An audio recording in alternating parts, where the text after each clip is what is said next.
our coach meeting today, we're meeting via Zoom, and so if you are new to Zoom, if you're having any kind of audio trouble in the invite and the reminder that you just received, it has these phone numbers in them that you can call in. You can enter the meeting ID and join that way. As a reminder, go ahead and test out your audio options. Make sure your speaker's up. Feel free to mute and unmute. We want it to be conversational. We'll be using the chat, which is another feature of Zoom, to have some conversations, and we'll talk more about how to use the chat if you're unfamiliar with it in just a moment. Additionally, oh, and here's a slide about the chat. I got ahead of myself. Sometimes that happens. So we're also going to be using some items in the Learn tab in Core Tools. And so on this slide, there is a license key here at the bottom. If you don't have access to something that we're viewing, we will be doing looking at a session in design assignments. And so if that's not something that you see under your Learn tab, Jen's going to go ahead and put this license key in the chat, and you can use that to make sure that you access it. And additionally, just let us know if you're running into any problems as we get started today, because we'll be happy to help you problem solve and get the most out of this experience as possible. So today, our agenda is really looking at the role and function of a coach and how coaches are really key levers within a system to support and lift teachers, as well as to help ensure that they're getting the right conditions for success from their leaders and really support leaders in that work. One of the key strategies for helping to establish that support system with teachers is building that professional trust. So we'll talk a little bit about strategies for that, as well as other strategic thinking around how to really drive towards meeting your goals. What are some of those moves that you can do to help support your leaders in creating the right conditions and keep them updated and support them in this work, as well as your teachers? And so as we dig in, we're going to kind of get a feel for everybody who's on the call and to use this chat feature right away. One other thing I realized I forgot to mention from the agenda is just we'll also be updating some new releases in Core Tools, which I think are really exciting, and so I can't wait to tell you about them, as well as upcoming events. So as you're thinking about all the great stuff that we're going to be talking about over the next hour, take a minute to go ahead and post in the chat, and you can access the chat with the bottom of your Zoom window. There is an icon that says chat, and you can open it up that way. But your name, your organization, how are you and your organization using LDC right now, just to give us a little feel for what kind of work you're engaged in, as well as what you hope to take away from this coach meeting. So when you think about some of those pieces that we looked at with the agenda, what are you hoping to take away? And just in general, what are you hoping to get from it? So go ahead and put those in the chat.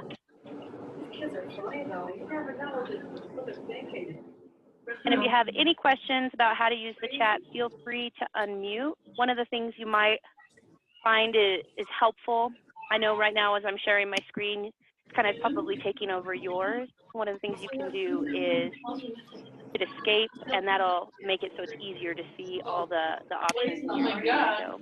You'll let it hear. You can't wait to get out of here. Oh, I was with these two. I think eating my friend's birthday. Yeah, I was thinking about her too. I did talk to her during Christmas. I haven't talked to her. Ooh, any tricks for coaches? You got it, Pam. I was thinking about her. We'll hopefully get some good stuff for you. Now, I'm not sure if it's Elisa or Alyssa. I don't want to say your name incorrectly. There's a little background noise behind you. If you could mute your mic for right now, that'd be really helpful. I love as everybody's coming in, getting to see the great names and voices on this call. One of the ways we're going to hear about some great strategies and tips is we have a couple of special coaches with us today who'll be sharing their experiences. We have Jeanette Barrero from Davis County, Kentucky, who is going to be sharing some of her experiences, as well as Megan Jensen, who is the grant project lead for the LA Unified I3, and she's going to be talking about a lot of their work. And so rich opportunities to learn from each other, as well as some leaders within the network from their experiences.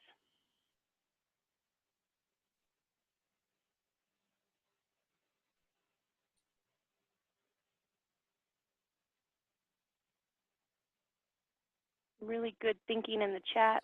Lots of people from all over the place for joining us. Yeah.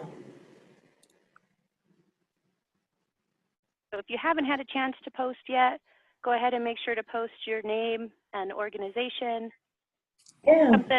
Little something about how you're using LDC and what you hope to take away from this coach meeting.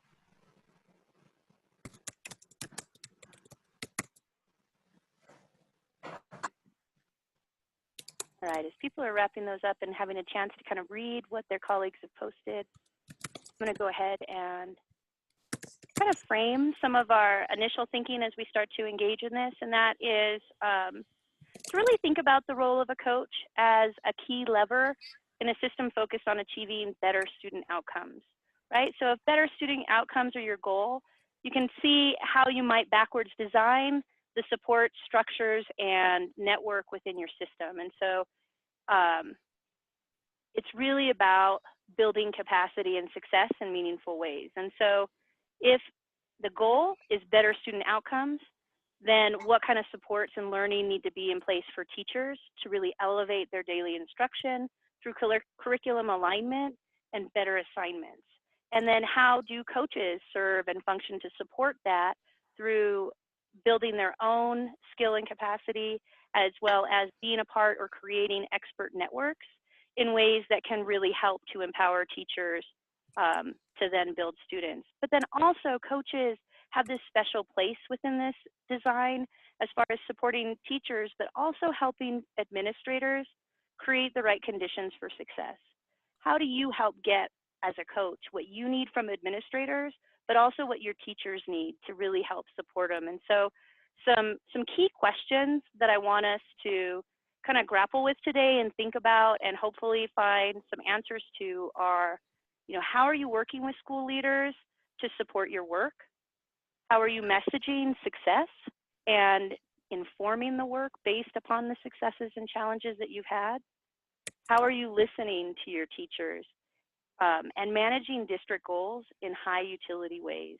And so that's really going to be our focus and our intent as we hear from some voices from the field, but also think about different ways and strategies to support our teachers. Now, one of those is thinking about how you build professional trust in meaningful ways. And, one way to think about that is to scaffold the sharing and discussion of student work, right? Because when you think about it, in order to build professional trust, at some point teachers are going to be taking risks, right? And how do you help support that in really safe ways that help to build that trust, but also provide clear connections to the goals that you have in moving the work forward? Recently in Lake County, Florida, we were working with teachers, and one of the things we were thinking about was how to best support these kind of rich conversations around student work in meaningful ways. And so one example of this is to maybe start with student work that's not from within your system, student work that nobody feels a personal attachment to, but you can dig into a conversation and start building trust between each other in how you approach it, how you talk about it, and having shared expectations and commonalities. So with this in mind, and why I'm talking so much about student work and thinking about that is that student work really underpins everything. If this is our backwards design system, we're trying to get to increase student results. It's really a foundational piece of the work that we do with teachers. And so student work appears in Analyze Standards, and that content block in Find and Teach courses, where you find something, you teach it, you look at student work and you see what you learn from it and decide your next steps. But it's also in each of our instructional cycle lesson study courses in session 9. And so we're actually going to dig into one of these sections to do some strategic thinking about how you might use some of these protocols in different ways to build professional trust and meet your goals. So what we're going to do is go ahead and navigate to this Design Assignments IC1, which is Instructional Cycle 1, Session 9. Now, to make this really easy so we can spend time just really looking at some of the choices and the thinking that's in this session, Jen's going to go ahead and post in the chat a direct link that'll take you right to that course. Now, if for some reason you run into trouble getting it, this is where that license key is going to come in handy. And Jen, Danielle, myself, we can help you navigate that through the chat if you're having any problems. Okay, so this is going to be in Core Tools. So when you go to Core Tools, you're going to go under your Learn tab. And within your Learn tab, you'll be going through Design Assignments to IC1, Session 9. And this is why we're putting that link in, because this link will take you directly to this, so you don't have to navigate through the different spaces in the Learn tab.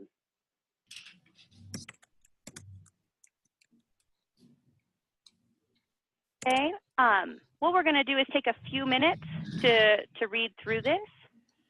And what I'd like you to do is scroll down. When you get a little ways down, and I'll go through the navigation again because I want to give you a few minutes to think about it. It talks about ways to analyze student work, and there are 3 different protocol options within this section. And so I want you to take a few minutes and think about these different protocol options. This initial focus standards data analysis.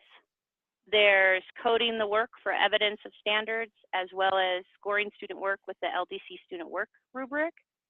And I want you to think about the benefits and the different purposes with each of these different protocols for looking at student work, to think about how you might use them in different ways to support the teachers that you're working with. So take a few minutes to scroll through this. While you're doing that, for folks who are new to Core Tools in the Learn tab, I'm going to take a second and start from the home page. And so when I first log into Core Tools, and an easy way to do that is to make sure to hit escape, because right now I'm sharing my screen and you can pull it up in a window separate from your Zoom window. And from the home screen, I have all these wonderful options. We have LDC Library, My Library, but this is under the Learn tab, which is the professional learning content of the Core Tools site. And so within the Learn tab, there are several courses, and this one is in the Design Assignments course. Now, the link that Jen put in will take you right here, so you don't have to go through all this navigation. But within the Design Assignments course, there are 3 instructional cycles that take you through a full cycle of designing a module, teaching it, looking at the student work, reflecting, revising, and deciding next steps. And so we're going to look at this session 9, score and analyze student work. From there, we're going to scroll down just a little bit past this think and practice section, which talks about scoring versus grading, to take a look at some of these different protocol options for looking at student work. And as you're looking through these,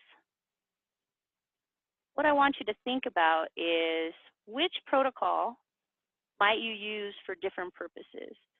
How you might use them to build professional trust and meet your goals. And are there certain protocols that seem to fit that a little bit better in different ways?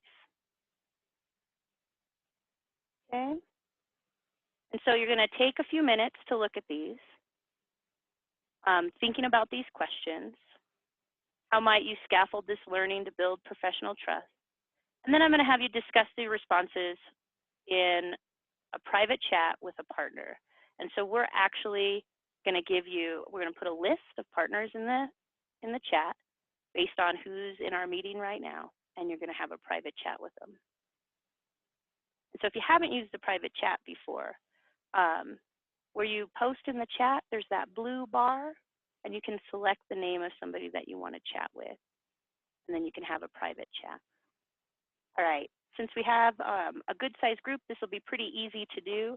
I'm just going to use our videos that we see. I think that might be even faster than trying to post in the chat a partner list. And so I'm going to go ahead and have Danielle chat with Kathy. I'm going to chat with Therese, yay! Jeanette with Diana, Pebbles with Ryan, Megan with Jamie. Please don't assign you. Okay, no problem, Pam. We'll just let you chime in as things make sense to you, okay? And we can help you get to that page. Emily with Tammy, and Stephanie with Barb. Does that sound good? Everybody have a partner? All right. So, no assignment driving. Oh, Tammy, you are so correct. Sorry about that. What I'll do is maybe I'm going to shift this a little bit. And Therese, I'm going to have you chat with Emily Yenny. And then Pam, I'm going to private chat you. And Stephanie, I'll let you know. Here, let me give you the license key again, and that'll help you log in. And I'll pull up that slide that shows you how to use the license key one more time, okay? So here is, it's a license key that'll give you access to the courses so you can take a look at them for 2 weeks if you don't already have access. So, give me a second to share my screen. And I'm going to go back to this slide from earlier. And what it does is it tells you how to use the license key. And so when you go to My Learning Plan, down at the bottom, it'll say to unlock learning content, and you can enter the license key and just cut and paste it right from the chat into Core Tools, because you'll see this icon to enter a license key. So I am here in my Learn tab. And I'll have to wait just a second for it to load. I can enter the license key right here. It's down at the bottom of my Learn tab page. And then I can copy and paste that code right here and hit submit. And that should open that up so you shouldn't have problems accessing it. Thanks for posting the chat so we can help you with that. Will you let us know if you have any more issues? We want to make sure you can all see this.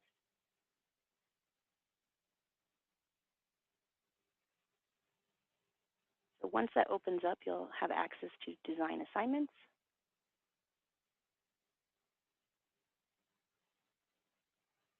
We're going to go to IC1, session 9, looking at analyzing student work. And so hopefully now you've had a chance to start chatting with your partner, thinking about some of these protocol options.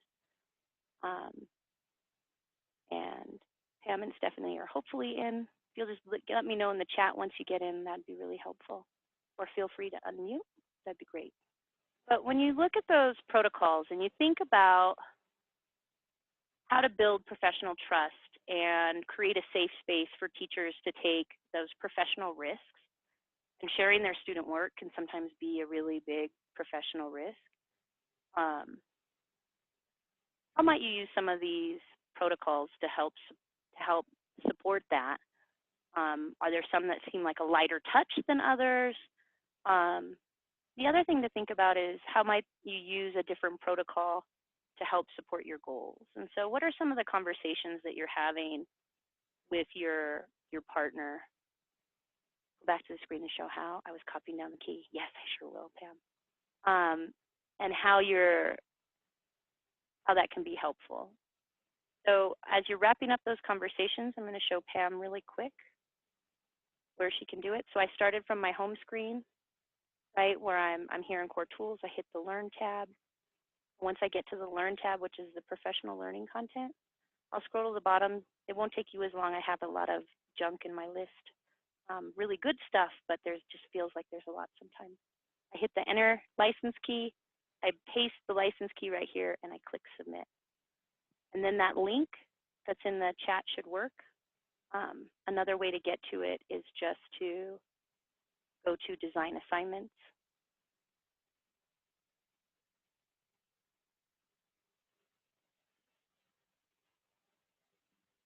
go to session 9 in IC1, but really in any of these, session 9 is all about scoring and analyzing student work. So it's going to there. And you just have to, I apologize for having to scroll back up. Oh, you're good. Okay. Thanks, Pam. Based on your conversations with your with your partner, or even your own thinking, even if you didn't get a chance to type this yet, how might you use different protocols to meet different needs?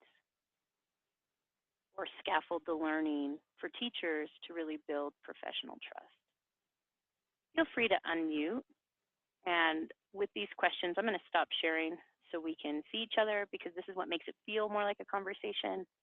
Feel free to unmute and let's talk about some of your takeaways. What are a couple of key ahas that you have from this? So I'll talk because I always do. I think I'm the most familiar with the second protocol, with coding the standards for student work for the standards. So I looked closer at the other two since I knew that protocol a lot more.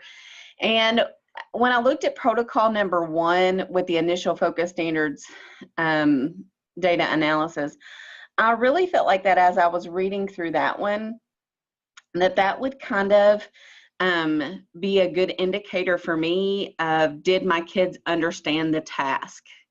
You know, like if I'm looking at their student work and doing protocol option 1, did I see that they understood the task and developed some of the skills that I intended? So that's a little different than what you would do with protocol 2, where you answer the question of, was my task standards driven, so that the kids got to the standard of what we intended. Excellent. How about a couple other takeaways? I think Kathy and I had a really good conversation, and we both agreed that in terms of kind of building that professional trust, option 3, a lot of times when you bring in a rubric, it's one more thing that they feel that they have to get acquainted with, and sometimes understanding each of the dimensions and then assigning a score to it can be somewhat overwhelming and a little bit can be a little bit uncomfortable for teachers. Whereas I feel like and Kathy agreed that, you know, option 1 and 2, it's more about, you know, what are students doing and not doing, and having it kind of be around that rather than assigning a score. But Kathy had just recently done kind of a combo of option 2 and 3, where they coded evidence for standards and then did only like 1 or 2 rows of the rubric together. And in that combination, it was really, really nice, because they got to incorporate some of the language and elements from the rubric, but they didn't feel like they had to score the entire paper with the rubric, but they also really got to see the standards alignment. So I thought that was really interesting. I think it's interesting hearing those two pieces, as far as you could make a choice based on what your goals are. You know, is it about students' ability to meet what the assignment is saying, whether or not the assignment has it, like is standards driven? If our focus is really on how are we doing with getting standards as the driver within our assignments, and what are our expectations for students sometimes? And are we calibrating and thinking about having common expectations when you're looking at the rubric? And there's different ways to enter into that to help build trust, you know, because sometimes teachers really worry about doing like to Danielle's point, scoring it with a rubric, because they feel like their expectations might be different than other teachers, or that they're going to be judged more. And sometimes the color coding can feel like a really light entry into that, because you're using highlighters and it feels a little bit different. And then you could think about other activities like what I mentioned earlier with Lake, as far as maybe where the student work comes from as you start some of these. So maybe you decide standards is really your goal and your driver, and so you want to focus on that coding for standards protocol 2, but maybe you start with work that's not your own to feel a little more confident about what that looks like to see standards evident in student work. And so really deciding as you're entering into these work and making these decisions as to activities to do as a PLC and deepen the learning of what your goals are, as well as what approaches would help build the professional trust. You know, Kimba, that point you made about not being your own work or not being your own level, it just reminded me, I had a really great experience, and there's a lot of curriculum people on here where, you know, we talk a lot about vertical alignment. And sometimes we do that with looking at the language of the standards and kind of staircasing it. Or sometimes we look at text differences. One of the things that Stephanie talked about in our chat was you can see if the learning actually happened, right? So we often focus on the teacher input or on the standards, but having a vertical team, a curriculum task force or team, bring a piece of student work around a standard and looking at that vertically is really, really powerful. Having, you know, third grade teachers see, you know, like the Knuffle Bunny student paper, Better Fits Your Own, was really a powerful way for me to have an experience with this in a way I hadn't before.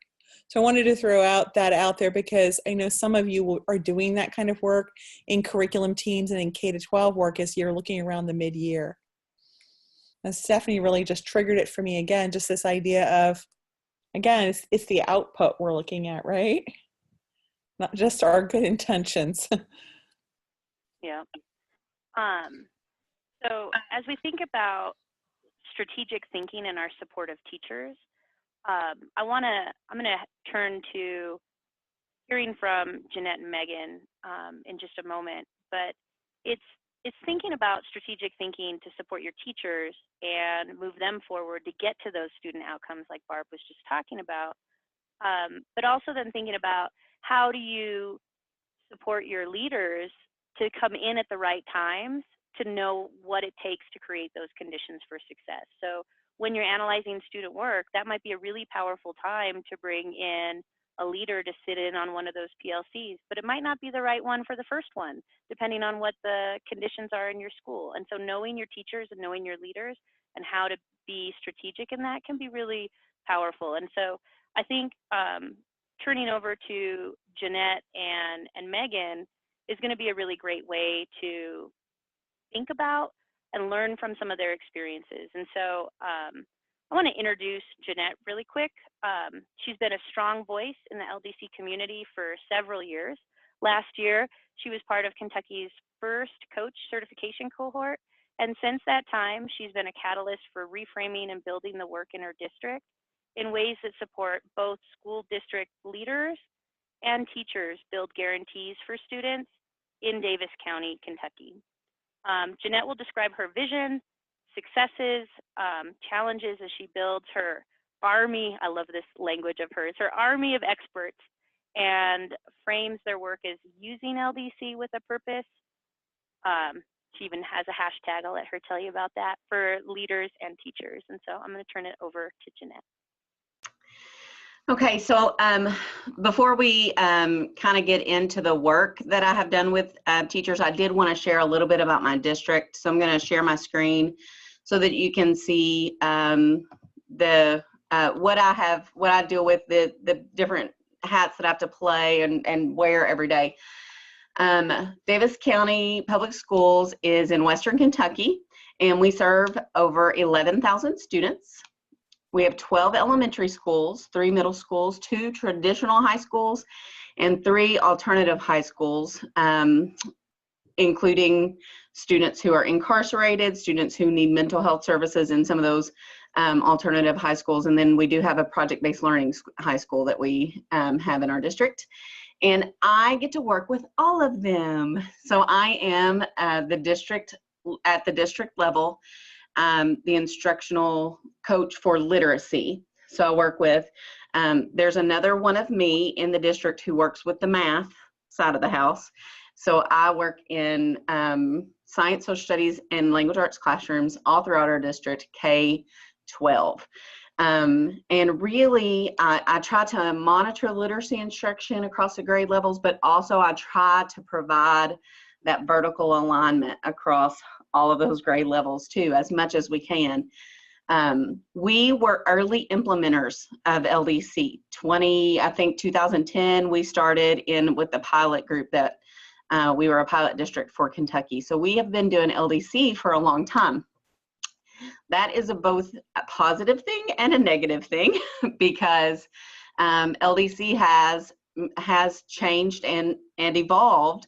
And most of the changing and evolving happened where our teachers could be a part of it, but some of it did not. And so those were some of the challenges that I was working as I came into this job 2 years ago. So when I work with admins versus working with teachers, I have to make sure that both groups receive the same message. And so these are the basic messages that we try to center our conversations around as we're in the schools. First of all, we're working to implement the 3 shifts from Common Core: text complexity, grounding literacy instruction in text-based evidence, and building knowledge. So everything that we do hits one of those caveats of literacy instruction, regardless of if it's in a science classroom or a social studies classroom or a 3rd grade classroom. We are doing one of those 3 shifts, or we're pushing for that. And then we also, because we have so many schools, we want to create a guaranteed and viable curriculum so that our students have equity regardless of their zip code. And we have 4 zip codes in Davis County. So we want to make sure that regardless of where you live, you are having access to quality curriculum. And so we have used LDC as part of that change agent to making sure that our kids are using that quality curriculum. And so when I go in to work with admins, when I go in to work with teachers or instructional coaches, we are kind of the people in the middle. And so we meet twice a month, instructional coaches across the district, and all of our schools have instructional coaches. And we meet twice a month to kind of we are that middle person between the admin and the teachers. And so we have to make sure that they're receiving the same message. And so the way that we have, the methods that we have started using for this are working with teacher leaders and making them a part of our army, like Kimba talked about. So I got to work with rock stars first. And you want to work with your rock stars because, number one, they're rock stars for a reason. You know, they have put work in. They have really good ideas. In fact, Therese, I'm not sure if she's still on here, but she's one of my rock stars that I got to work with, and she's just awesome. And so, you know, finding those people that you can tap and say, hey, I want to celebrate you by bringing you on and making that leadership connection with. And then also we've really worked on sustainability with a systematic approach to training and working with new hires. And I have another group of people who are new to the district, and they have all participated in a training that's called Not Your Mama's LDC, to kind of give a clever name to it. And in that group, with the Learn tab in LDC Core Tools, we use the Find and Teach to get them into Core Tools, to finding out what items are there and what great quality curriculum is already there. And a lot of those people are going to be worked into further groups that we're kind of, you know, behind the scenes building up. And then, of course, the modules with a purpose, the hashtag modules with a purpose. That has been something that's been really, really important to have sustainability across and vertical alignment across the district. So with my teacher leader group, the modules that we create, we try to find something that we remain in common across the modules, so that regardless of if you're in 6th grade, 7th grade, 8th grade, high school, whatever grade you're in, you are getting that, that consistent item. Normally it's a standard. That's usually what we pick. We usually pick a standard that everybody has in common. And that's where our modules with a purpose come in. Although we also have, let's have lessons with purpose too. So that's basically what I wanted to share today, or just some of those little pieces of what we're doing in Davis County to make sure that we have that consistent message across the board. Thanks, Jeanette. And we'll have an opportunity to ask some questions and kind of dig in, but feel free to post any questions or wonderings or something that really stood out to you from what Jeanette was saying in the chat. And while you're doing that, I want to take a second and introduce Megan, who is the grant manager for the I3 project in Los Angeles. And for those of you who are unfamiliar, the I3 project supports school-based PLCs within Los Angeles's LA Unified School District and New York City's Department of Ed schools. And the program includes 2 years of professional development and coaching support, which has positioned Megan with a unique understanding of the relationships between coaching actions, administrator involvement, teacher success, and student growth. And so Megan will share some of the strategies she has observed that have really surfaced as key levers for achieving that success. So Megan, thank you. Thank you, Kimba. Hi, everyone. Good to see your faces. I'm grateful to share some of the learnings that we've had in the I3 work, and I'm joined here by my colleague, Jamie Rice, who's heading up our I3 funded efforts in New York. So as Kimba mentioned, we're doing this learning alongside several of the I3 coaches also on the call in about 50 schools in each city. And today I'd like to talk about what we've learned about the positionality of the coach and how our coaches coupled with our site-based teacher leaders can work together to build professional trust during the teacher, or excuse me, within the teacher group, the teacher PLC, and also develop that trust and build that support at the administrator level, both in individual buildings and then rising up above the buildings at the district or DOE levels as well. So Kimba mentioned two really big target actions that coaches take in order to build that professional trust and support administrators in understanding and growing the work on their campuses. We talked about being able to listen to teachers and connect their LDC work to their larger goals for their kids' literacy development. And then she also talked about messaging success of the LDC work and identifying needs to administrators and teacher or school leaders. So we've got a listening component and a messaging component.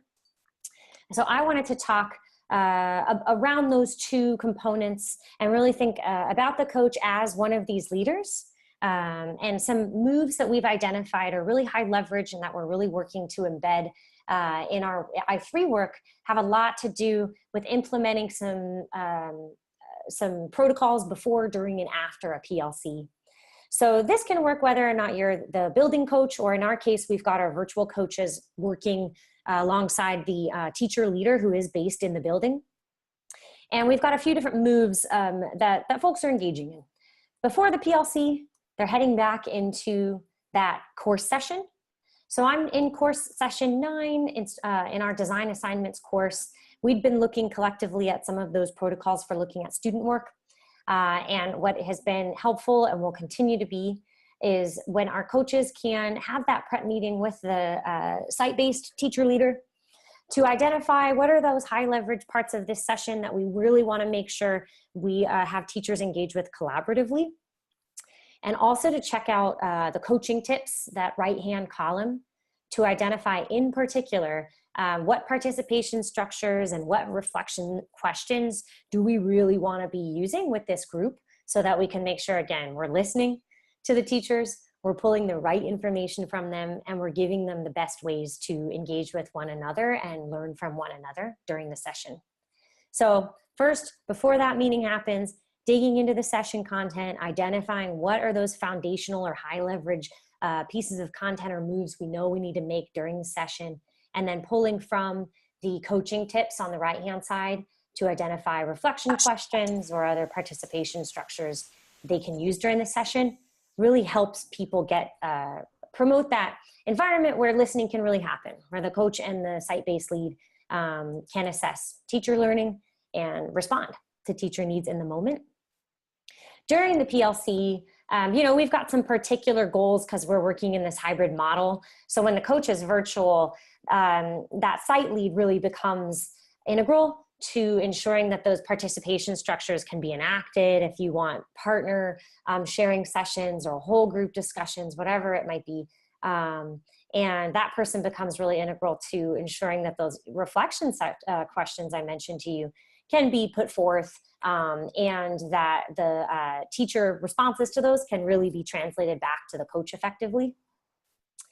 After the session, one other item that really can position the coach and that site-based lead as the leaders and really can help them shift into messaging what's going on to the administrator or the building or even district leader, whatever's appropriate for your scenario, involves heading back into that session and first checking out, it's typically at the bottom of these sessions. Let me get to it.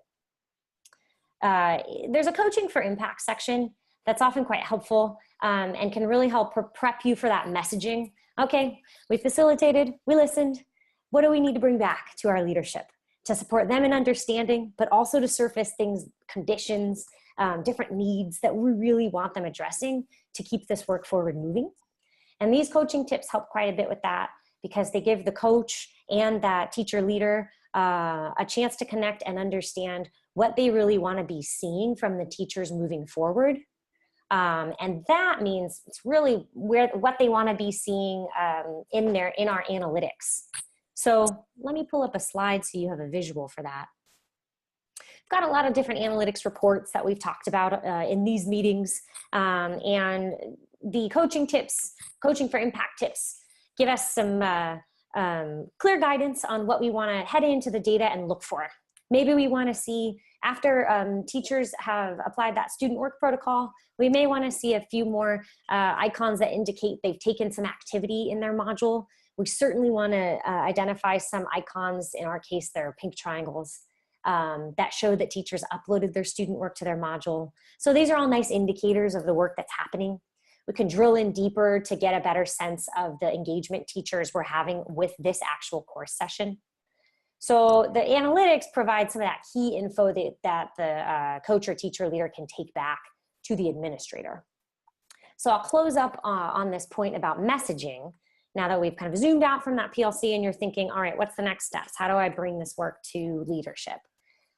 Two big items that we're really pushing on in the I3 project extend to that teacher leader level. So it's the site-based lead. And they're basic, we're aiming for realistic targets here. One is we're asking these teacher leaders to just tell their administrator, what are the points during the school year where they can observe teachers teaching modules and where they can head into a PLC and observe exactly this in session 9, observe that student work protocol so that they can see what's the work coming out of my class or classrooms. And are my students demonstrating evidence that they are mastering or approaching mastery of these skills and these standards? So pretty basic. In I3, we're saying, hey, just tell them we've got 3 points in the year where we're moving through instructional cycles, we're teaching modules. When can your administrator come and observe? And then one other really high leverage item that we're pushing on the teacher leader for, as well as the administrator, so we're trying to get both levels there, is asking teacher leaders and administrators to connect for 15 minutes a month just to check out those analytics I mentioned, even if it's a very high level. Hey, what's happening with the group in the PLC? And to also check in on the conditions that are supporting the work. So I'm going to kick it back to Kimba so she can talk a little bit more about those conditions.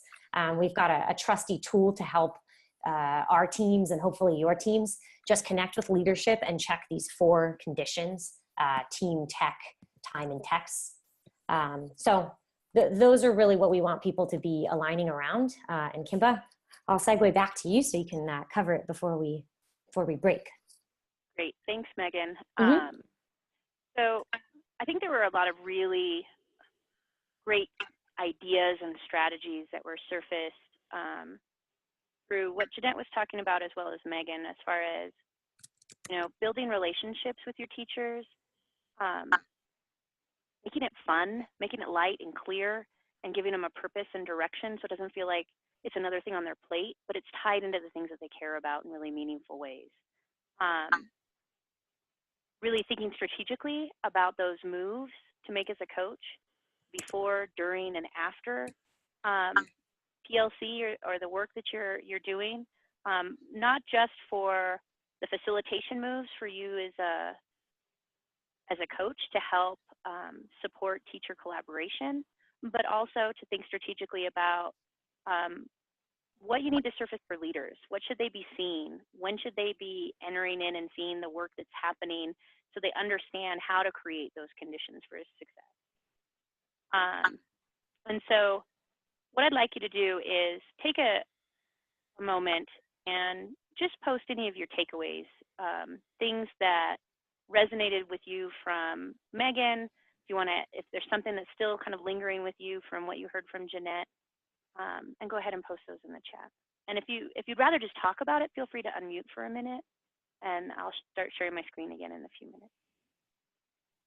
And with that comment from Kathy, and I know people are still going to be posting, I want to go to this document that Megan was talking about as far as setting up your teachers for success, and what are those conditions that you want your principal, your leader to help create. It's about having the right team, which you heard Jeanette really talking about. What is the team that you want to start with? Do you start with your rock stars and build that expert network and then build your way out? What is the work that you want to do, and when can you create the conditions so they can collaborate? One of the things that Jeanette didn't mention is she tried her hardest to make sure that there weren't just a single teacher from a single building, right? They had an opportunity to have people to collaborate with so they could support one another in their thinking. Additionally, having the time set aside, because this is do it well and to really push teachers into growing their capacity and their understanding about standards-driven alignment and assignments. There has to be room to have that cognitive struggle and to play around with assignments and find the right fit and have conversations about student work. And all that takes time, and how can you find that time? As well as having tech supports like virtual meetings if you have a spread out geographical area, using things like the Learn tab and having that professional learning resource where maybe there are some things that could be done in isolation and you're doing the learning on your own. We have like a coach sitting over your shoulder with the professional learning. However, you come back to have that collaboration at key strategic moments where you're really going to get the most out of it. Some other ways to think about the analytics, which Megan showed us briefly, is also to think about yourself as a coach.